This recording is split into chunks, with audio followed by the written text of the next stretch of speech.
In the oldest temples of India, in the silent chambers of Tibet, and in the fevered notebooks of modern mystics, one idea returns again and again. Hidden inside the human brain is a doorway. Not a metaphor. Not merely a symbol. A doorway. They call it the third eye. For centuries, believers have claimed that when it opens, reality changes. Colors deepen. Time bends. Dreams become messages. Strangers feel familiar. And the boundary between the inner world and the outer one begins to dissolve. But beneath the beauty of that promise lies a darker question.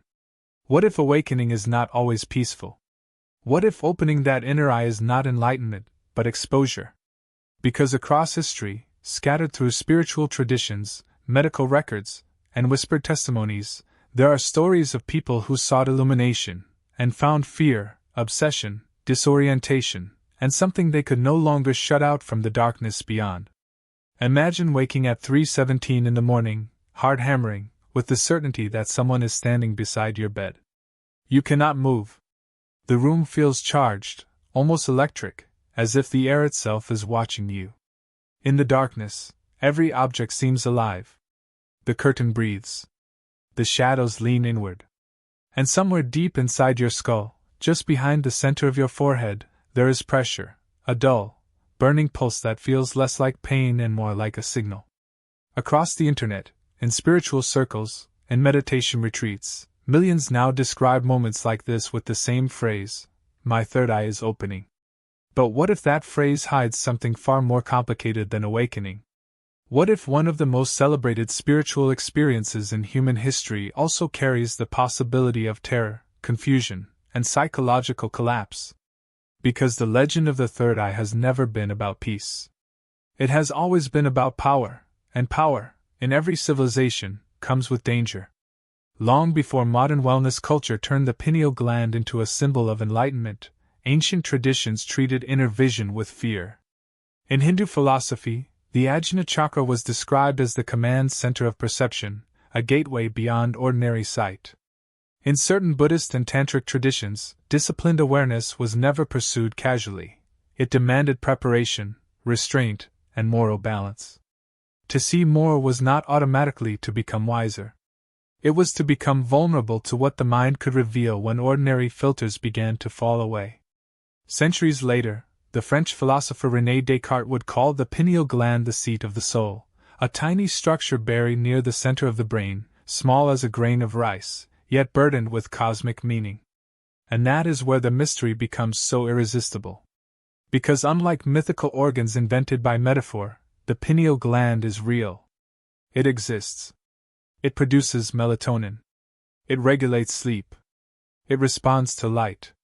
It sits in darkness, deep within the head, like a biological relic that almost seems designed to invite obsession. Then came the explosion of modern spiritual media.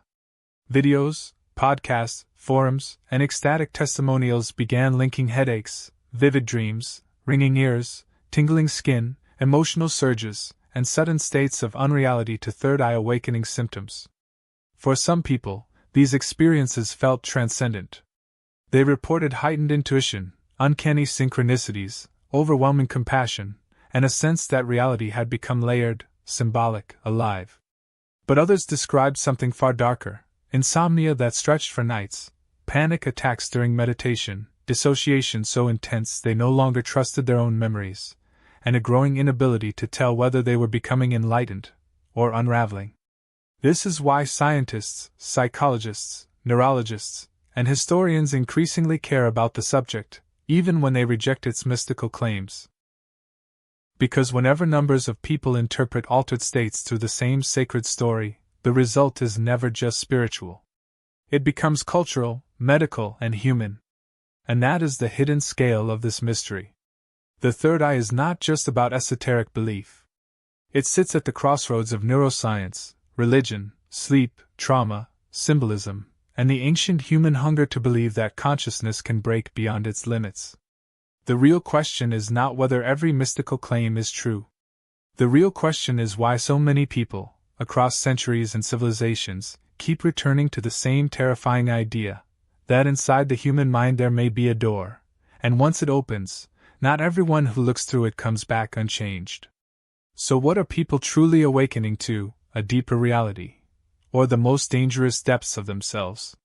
To understand why the third eye myth refuses to die, we have to descend from temples and visions into anatomy. Deep between the hemispheres of the brain lies the pineal gland, a tiny cone-shaped organ no larger than a pea, hidden so far from the surface that for centuries it seemed almost intentionally secret. Its known job is not mystical revelation, but chemical timing. It produces melatonin, the hormone that helps regulate sleep, darkness, and circadian rhythm. In other words, this small structure helps tell the body when night has arrived and when consciousness should begin loosening its grip on the physical world. That alone is enough to make the symbolism astonishing. Every human life passes daily through a narrow biological gate between waking and dreaming, light and darkness, rational control and unstable imagery, and one of the guardians at that gate is the pineal gland. The mystery begins there, not because it proves spirituality, but because it sits precisely where the boundaries of perception are already most fragile. This is where science becomes more unsettling than myth. Many experiences described as awakening symptoms have known neurological and psychological parallels. Pressure in the forehead can emerge from tension, migraine patterns, anxiety, or intense concentration. Flashing inner lights may come from visual cortex activity, sleep disruption, or meditation-induced sensory changes. Vivid dreams, time distortion, emotional flooding, and the uncanny feeling that everything is connected can arise when the brain's normal filtering systems are altered by stress, fasting, breathwork, trauma, sleep deprivation, or prolonged inward focus. In contemplative traditions, these states were often expected, but they were also managed carefully. In modern life, they are frequently pursued without guidance, in bedrooms lit by phone screens at midnight, by people stacking meditation, binaural audio, sleep loss, supplements, and spiritual expectation into one volatile psychological experiment. The result can feel supernatural. But the mechanism may be something even more powerful. A human brain pushed into a threshold state where meaning multiplies faster than reason can contain it. Researchers who study meditation have repeatedly found that deep contemplative practice can produce measurable changes in attention, emotional regulation, sensory processing, and the subjective sense of self. For many, this is beneficial. It can reduce stress, increase awareness, and create profound feelings of peace. But there is a twist rarely included in spiritual marketing. Intense meditation can also destabilize some practitioners, especially when undertaken obsessively or during periods of psychological vulnerability. Reports have documented panic, derealization, intrusive thoughts, emotional volatility, and the frightening sensation that the self is dissolving too quickly. In ancient monasteries, these crises were interpreted within disciplined systems of mentorship and ethics. In modern culture, they are often labeled either enlightenment or madness, with almost nothing in between. That gap is dangerous. Because once a person believes every disturbing sensation is proof of higher awakening, they may stop recognizing when exhaustion, anxiety, or trauma is speaking through the same symbolic language. And then comes the final twist. The reason this subject becomes bigger the more closely you examine it. The third eye may endure not because it describes one hidden organ with magical powers, but because it names a real human experience, the terrifying instability that appears when perception changes faster than identity can adapt. The pineal gland is real. Sleep chemistry is real. Altered states are real. The symbolic machinery of religion is real. And when all of them collide inside one vulnerable mind, the experience can feel like contact with another world. Maybe that is why the story has survived for thousands of years. It gives cosmic meaning to the most intimate frontier we know, consciousness itself. Yet the deeper science goes, the less it closes the mystery. It opens a larger one. If changing the brain can transform reality so completely from the inside, then how much of the world we trust each day is perception, and how much of it is only a beautifully controlled hallucination? If the third eye were only a spiritual symbol, its consequences would remain safely inside myth. But the true implications are far more unsettling, because this story reaches into the way human beings build reality itself. Every civilization has created rituals to alter consciousness: chanting, fasting, isolation, prayer, silence, darkness, breath, pain, trance. That pattern is not an accident. Again and again, humanity has discovered that perception is not fixed. It can be stretched, sharpened, destabilized, flooded, expanded. And whenever that happens, people do not merely see strange things. They often return convinced that the structure of existence has changed. This is the first great implication of the third eye mystery. Human reality is more negotiable than we like to believe. The world feels solid, continuous, trustworthy.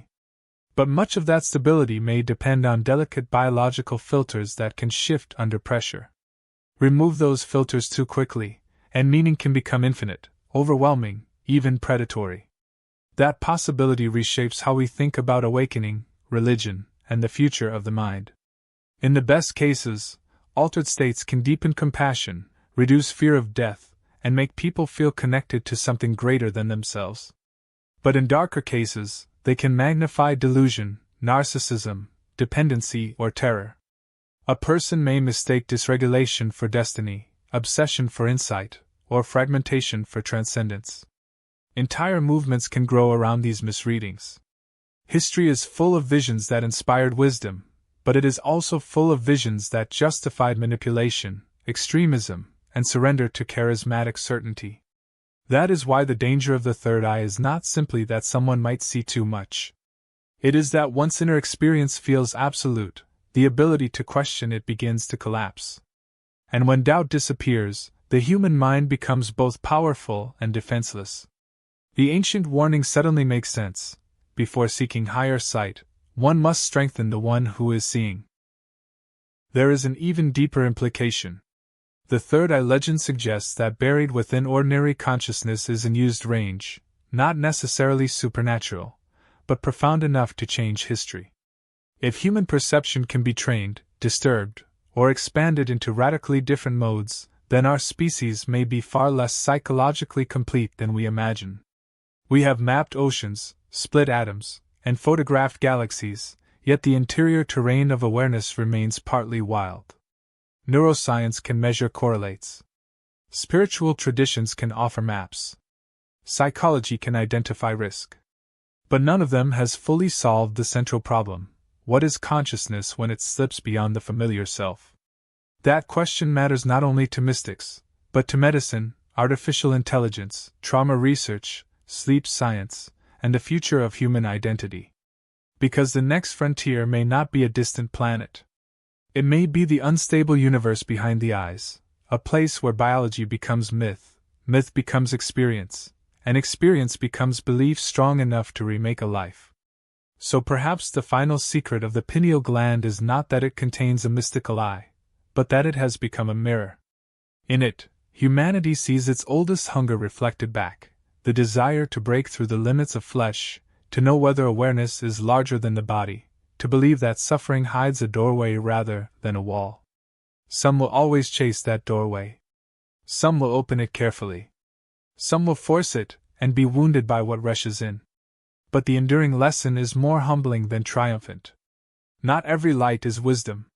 Not every vision is truth. Not every awakening is gentle. The mind is not a passive window onto reality. It is an engine that creates reality, protects reality, and sometimes fractures it. And somewhere in that fragile brilliance lies the reason the third eye still haunts us, because the greatest mystery was never what waits beyond human perception, but what awakens within us when the darkness begins to look back.